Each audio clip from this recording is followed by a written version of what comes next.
Unusual first question, isn't it? You didn't predict that, did you? No, not at all.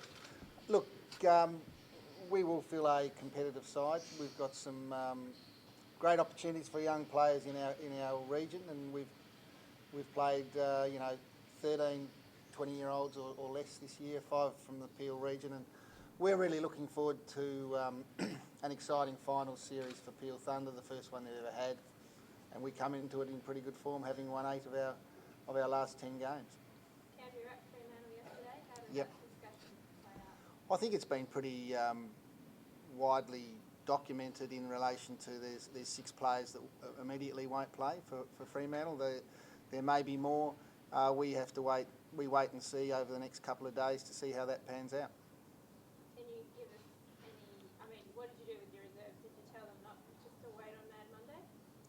Yeah, no, they haven't done anything in that regard. We run with the senior side, so we trained strongly last night, and we're looking forward to the challenge on the weekend.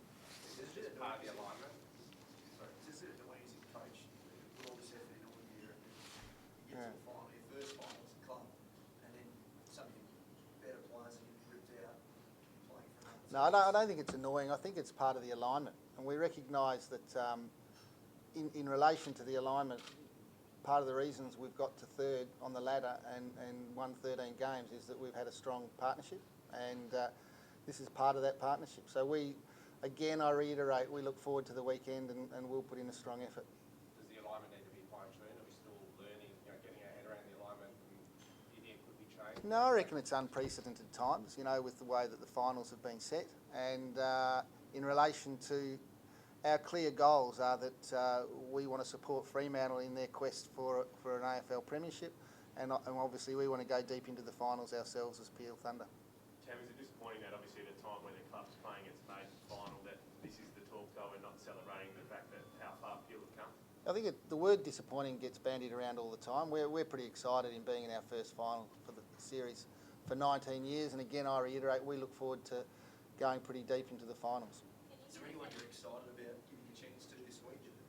I think you'll find out Thursday or Friday who will play. In relation to, I'm excited about any young player that gets their opportunity.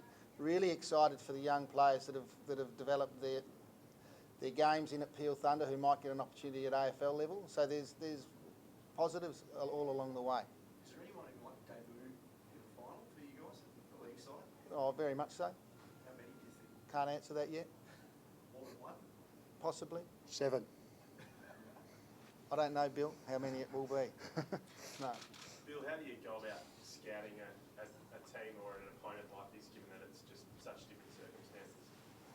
Oh, look, I think what you're probably missing a little bit in it, and Cam alluded to it, they're 13 and 7. They've played good footy over a number of weeks, and a lot of these guys that will go up to Fremantle have been with Fremantle for parts of the year anyway. So rarely will a side come third in the competition and they finish on the same number of wins as us without having a considerable amount of depth at their footy club. And you can't read too much into the fact that their reserves haven't performed overly well. And I'm sure that's a fair comment. I've been at clubs where the reserves haven't won a lot of games. You only need a certain number of those guys to be in good form and to play. So we're expecting a competitive Peel Thunder. We're expecting a side that's excited to be out there, and if we're not at our best, we'll get our pants pulled down. So that's our philosophy.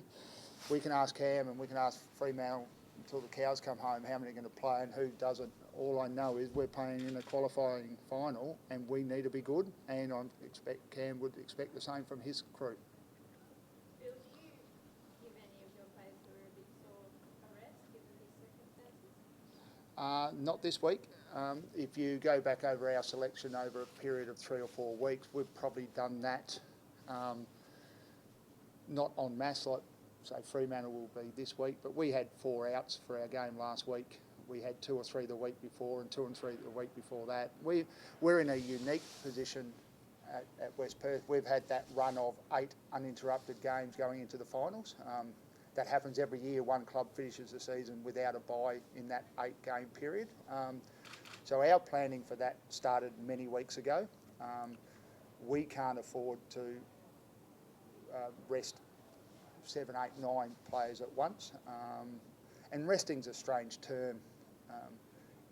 If there was a player who was in any doubt, not quite right, we didn't take the opportunity to play them. So Shane Nelson last week was struggling with an ankle injury, so he didn't play. Did we rest him? I don't think we did. We took the opportunity not to play him, and our result in some ways was irrelevant for us, although there was 2 other clubs hanging quite a bit on it. So we won't be. It'll be the first time, I think, for a long time that we've had all but Matt Gordon and Jordan Jones, 2 players who are on long-term injuries. This will be our strongest squad that we've been able to pick from I reckon, all year, or certainly over the last 6 or 7 weeks. Andrew Strike went for scans on Monday, got all clear. Look, again, we have no doubt that if we needed to, Andrew could have played out the game. I think every coach here and every coach in the competition would have taken the same opportunity as we did, which was put him on ice, limit the swelling, limit the trauma to the ankle. He went straight into a moon boot, which he hated. But he trained last night, and I expect him to train tonight again, and if he gets through that, he'll be selected. So you said the last 8 weeks, has it more been a case of injury management, which I think you used during the season, just making sure you got your key personnel fit for the final? Yes, but some of those are out of our control as well. We've had a tough run with the guys who have been available. Injury management or management of our players is a much fairer term to use than resting.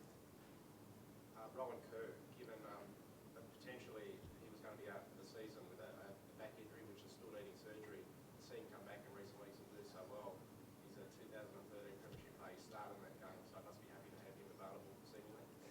Yeah, look, sometimes the press run with a couple of things that we give them, and I'm not sure Rowan definitely needed surgery. I don't know if he definitely still needs surgery. He was out with an injury that we were managed, and with the suitable rest. We thought the rest was going to need to be longer. We were under belief that it could be in a 3-month rest period. But after 6 or 7 weeks, he was feeling good enough to say, I can train, and after 2 weeks of training, we thought he was good enough to play reserves, and he's been good the last couple of weeks. So sometimes you give a little bit to certain people, and they run a story that probably exaggerates what we thought. Cam, given what you just said from Bill and their strong team, do you go in genuinely feeling that Bill's going to win this final? I think if you ever go in and you think you can't win, you may as well give up. So the first thing is we expect our players to put in strong effort.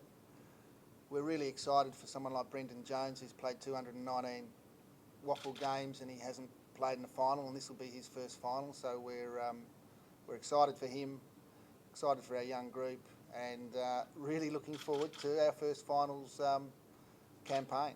And we're going to have a crack. Cam, did you get a phone call from the Dockers last week or early this week, or did you just find out like everybody else? Oh, no, we have pretty transparent, very transparent communication, and we've